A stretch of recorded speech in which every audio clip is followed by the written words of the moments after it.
हाय दोस्तों, स्वागत है आपका मेरे यूट्यूब चैनल क्यूरियस माइंड में। मैं मनीषा तिवारी मिश्रा।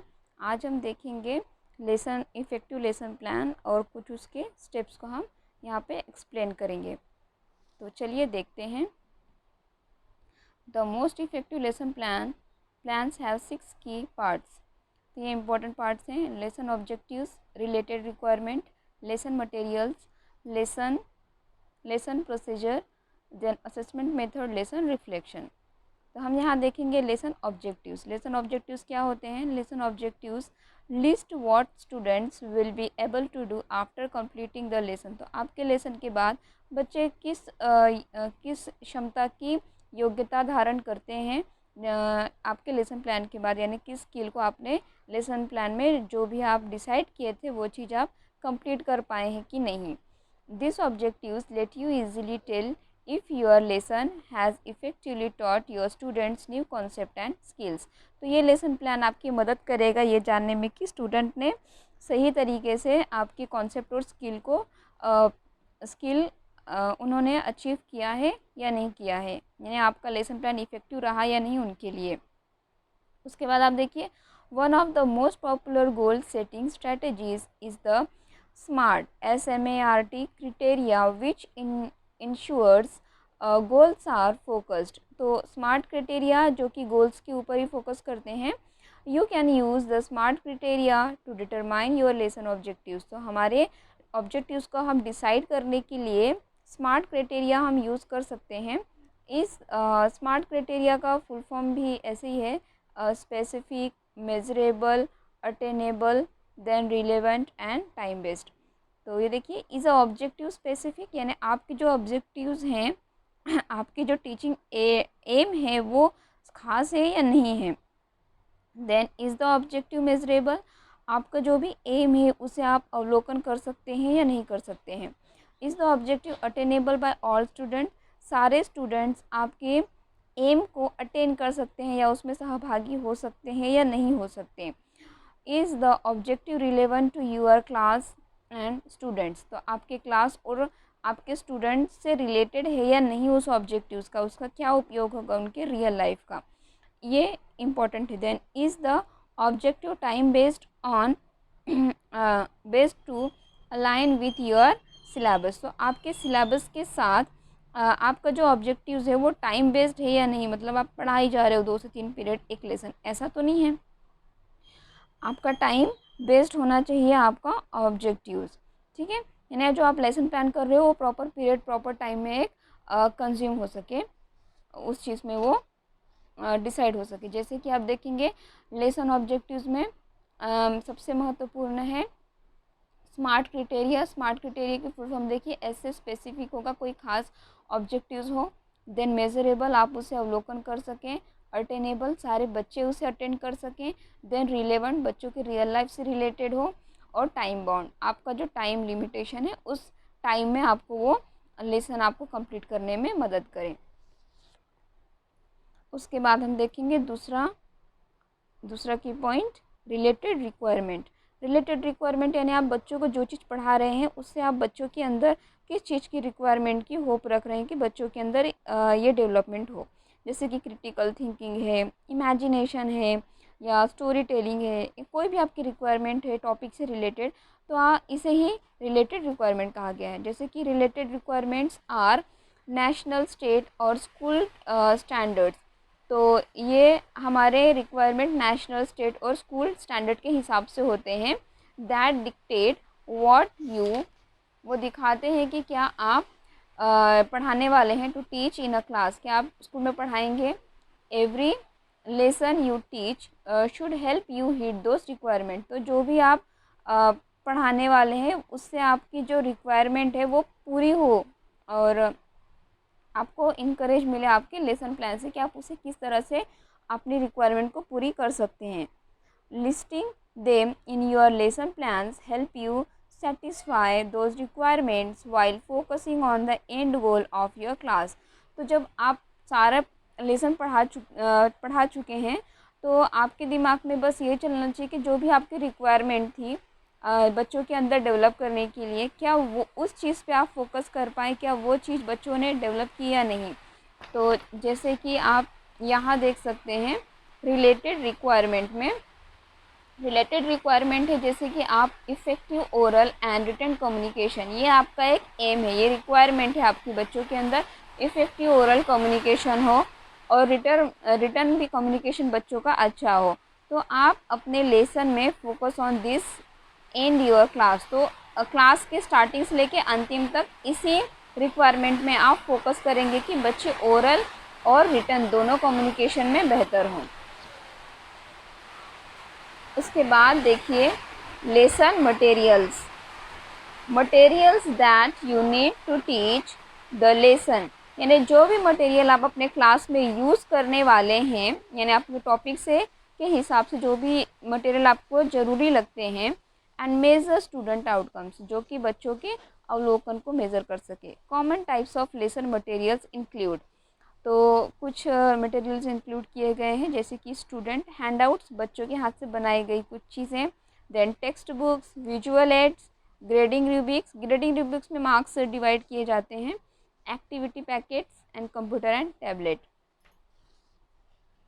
तो बच्चों को मटेरियल के द्वारा आप अपने टॉपिक के हिसाब से मटेरियल चूज़ कर सकते हैं ताकि बच्चों को सही तरीके से लेसन समझ में आए। लेसन मटेरियल्स में हम देखेंगे कि जैसे कि कंप्यूटर टैबलेट्स के द्वारा बच्चों को आप अच्छी तरीके से पढ़ा सकते हैं। एक्टिविटी पैकेट्स आप बच्चों को दे सकते हैं जिससे बच्चे करके सीखें, मतलब हैंड एक्टिविटी करके उसे सीखें या कुछ अपनी क्रिएटिविटी दिखा सकें। देन विजुअल एड, ये ग्लोब मैंने यहाँ पे ट्राई किया बनाने के लिए। ओके, विजुअल एड यानी आप जो भी उन्हें दिखा रहे हैं वो विजुअल हो बच्चों को और वो अच्छे से उसे बेहतर तरीके से समझ पाए। देन टेक्स्ट बुक्स का भी आप यूज़ कर सकते हैं। हैंड आउट स्टूडेंट्स, दो बच्चों के कुछ हाथ से बनाई हुई चीज़ों को भी आप यूटिलाइज़ कर सकते हैं मटेरियल में, लेसन मटेरियल में। उसके बाद देखेंगे लेसन प्रोसीजर। तो lesson procedure is an in depth, ये बहुत ही डीप प्रोसेस है, explanation of how the lesson will progress in the classroom. तो आपके क्लास में आपका लेसन किस तरह से प्रोग्रेस होगा, ये बहुत ही डीप एक्सप्लेनेशन होता है lesson procedure. The lesson procedure is essentially step by step instructions, तो ये आपको स्टेप बाय स्टेप इंस्ट्रक्शंस देंगे कि किस तरह की स्किल्स बच्चों के अंदर किस स्टेप में डेवलप करनी है। That walk you through everything from the time students enter the classroom, तो आपको ये टाइम के अकॉर्डिंग कौन से स्टेप को आपको करना है बच्चों के अंदर स्किल्स डेवलप करने के लिए आपको गाइड करते रहेगा। Then students enter the classroom until the bell rings at the end of the period, तो बच्चे जैसे ही आपकी क्लास में एंटर कर रहे हैं तो आपका पीरियड ख़त्म होने तक बच्चे आपके ही अंडर में हैं। तो ये जो प्रोसीजर है, ये सारी प्रोसीजर इसी स्किल्स के बेस पे चलती है। देखते हैं वो कौन सी स्किल्स हैं। एट AES, तो AES एक ऑर्गेनाइजेशन है जो कि वी रिकमेंड, यानी ये लोग रिकमेंड करते हैं टीचर्स यूज़ द 4 फेसेस, तो ये AES रिकमेंड करते हैं कि टीचर्स ये 4 फेसेस को यूज़ करें, जिसमें है explore, students discover a concept, तो एक्सप्लोर में बच्चे कोई कॉन्सेप्ट ढूंढते हैं, कोई कन्फ्यूज़न होता है उनके मन में। Then learn and practice, students apply their discoveries, तो बच्चे जो भी उनके मन में जिज्ञासा होती है, यानी कोई उनके अंदर कॉन्सेप्ट आ जाता है तो उसके बाद पढ़ते हैं और उसकी प्रैक्टिस करते हैं। Then reflect, students review what they have learn, तो जो भी उनके डाउट के हिसाब से बच्चे क्लास में पढ़ते हैं और उसी को वो रिव्यू करते हैं, यानी वो अपने आसपास के एरिया में देखना शुरू कर देते हैं कि ये चीज़ हुई कैसे है, या फिर उसका रिलेशन देखना शुरू कर देते हैं, ये रिफ्लेक्ट में आता है। Then reinforce, students apply their knowledge to problem solving scenario, तो बच्चे जो भी पढ़ रहे हैं और फिर रिव्यू किए हैं उसी के बेसिस पे बच्चे अपना नॉलेज अप्लाई करते हैं अपने ही किसी प्रॉब्लम को सॉल्व करने के लिए, तो ये है रेनफोर्स। एक एग्जांपल देखते हैं हम यहाँ पे। लेसन प्रोसीजर में आप देखेंगे AES digital curriculum system is a web based platform, तो ये AES एक डिजिटल करिकुलम सिस्टम है जो कि वेब बेस्ड प्लेटफॉर्म डिज़ाइन करता है ताकि टीचर्स को हेल्प हो सके कि वे अच्छी तरीके से बच्चे को पढ़ाएं और स्टूडेंट को भी हेल्प मिलती है कि वे एक बेहतर तरीके से पढ़ें, जिससे उनके अंदर कॉम्प्रहेंशन अच्छी तरीके से हो। जैसे कि यहाँ पे एक्सप्लोर एक एग्जाम्पल दिया गया है। एक मिनट है,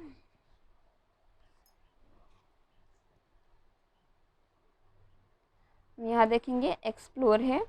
एक्सप्लोर में बच्चा सोच रहा है कि बारिश कैसे होती है, ये इसका एक कॉन्सेप्ट जिसने उसने ढूंढ लिया, वो कंफ्यूज है इसके बारे में।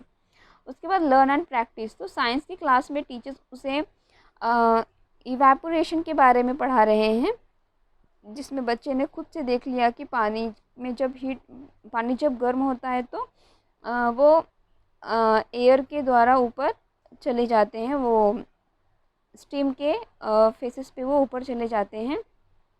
उसके बाद रिफ्लेक्ट किया उसने, बच्चे ने घर पे देखा अपनी मम्मी को कुकिंग करते समय कि जब मम्मी कुछ बना रही है तो कैसे वहाँ भी स्टीम्स ऊपर जा रहे हैं जब वो हीट हो रहे हैं।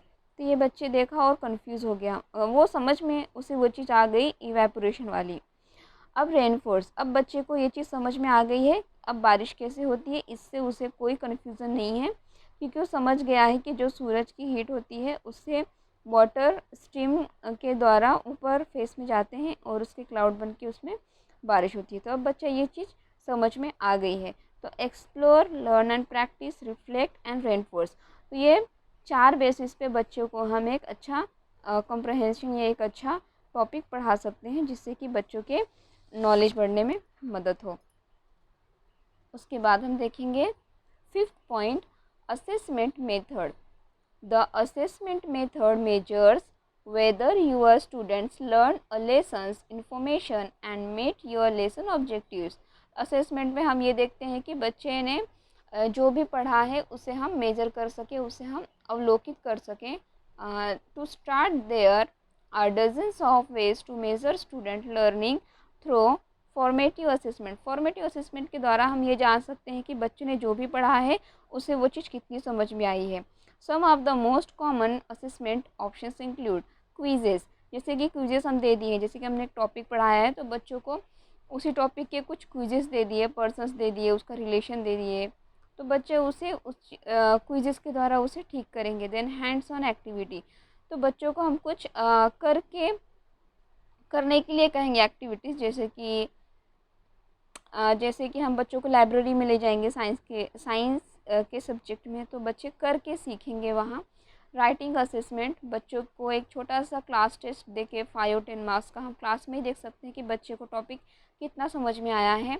देन ग्रुप प्रेजेंटेशंस, हम बच्चों को एक एक टॉपिक डिवाइड कर दें सब टॉपिक्स, तो बच्चे उस पर ग्रुप प्रेजेंटेशन तैयार करके हमें बता सकते हैं कि उन्हें वो टॉपिक कितना अच्छे से समझ में आए हैं।